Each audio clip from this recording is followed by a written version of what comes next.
पूर्वी लद्दाख सेक्टर में भारत और चीन के सैनिकों की डिसएंगेजमेंट शुरू हुई है। दोनों पक्षों के बीच हुए समझौते के अनुसार ये कदम उठाया जा रहा है।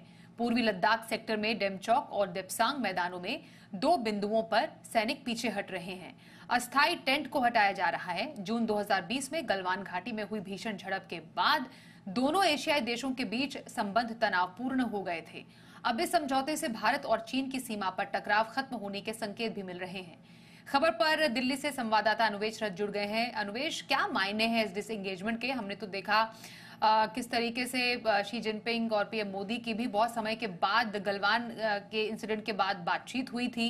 उसके बाद ये जो अब हमें सुनने को मिल रहा है और देखने को मिल रहा है एलएसी पर, क्या ये सभी संवेदनशील क्षेत्रों पे है कि कुछ सिर्फ कुछ ही स्थानों पर है?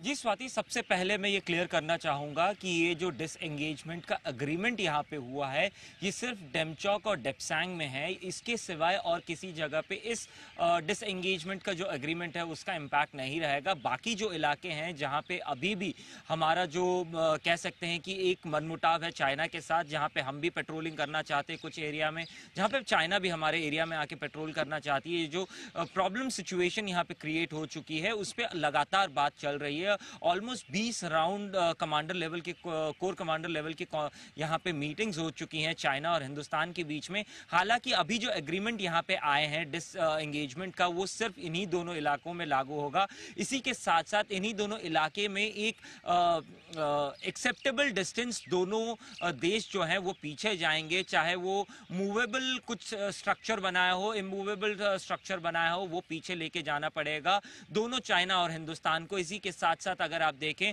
जिस तरीके की जो पेट्रोलिंग राइट्स थे जो अप्रैल 2020 से पहले के थे, उस सिचुएशन पे हम वापस जा रहे हैं। आप एक महीने में लगभग 15 बार अपने एरिया में पेट्रोल कर सकते हैं। वहीं पे चाइना के लिए भी यही सेम नंबर लागू होता है। इसी के साथ साथ अगर आप देखें जिस तरीके से हिंदुस्तान अगर पेट्रोलिंग करने जा रहा है तो उसको उससे पहले चाइना को यह बताना होगा कि इस वक्त पे इस तरीके से और इस समय पे इतने लोगों के साथ हम लोग इस जगह पे पेट्रोल करने जा रहे हैं। उसी तरीके से जिस तरीके से चाइना को भी हिंदुस्तान को अपने पेट्रोल से पहले बताना होगा। ये कॉन्फिडेंस बिल्डिंग एक्सरसाइज है जहां पे अगर आप देखें चाइना और हिंदुस्तान के बीच में जिस तरीके से हाथापाई हुई थी, एक आपको याद होगा कर्नल संतोष बाबू का जिस तरीके से उन्होंने वीर गति को प्राप्त किया था, उस तरीके का सिचुएशन दोबारा चाइना और हिंदुस्तान के बीच में ना उत्पन्न हो, इस वजह से कहीं ना कहीं ये कॉन्फिडेंस बिल्डिंग एक्सरसाइजेस भी की जा रही हैं।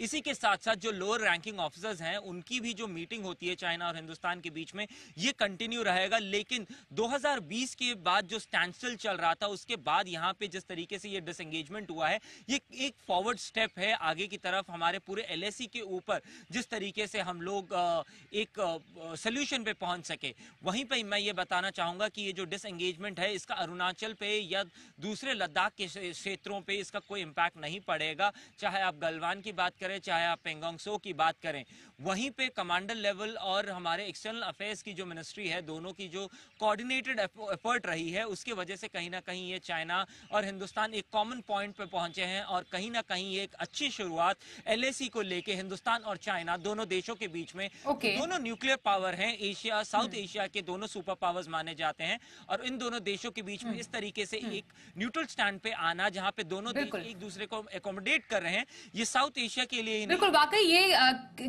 काफी मायने में, जैसे आप बता रहे हैं कि दोनों ही देशों के बीच एक अगर कूटनीतिक संबंधों के उपलक्ष्य में अगर समझे तो काफी एक इंपॉर्टेंट स्टेप के तौर पर देखा जा सकता है इसे। धन्यवाद करेंगे अनुवेश ज्यादा और अपडेट के लिए आपका।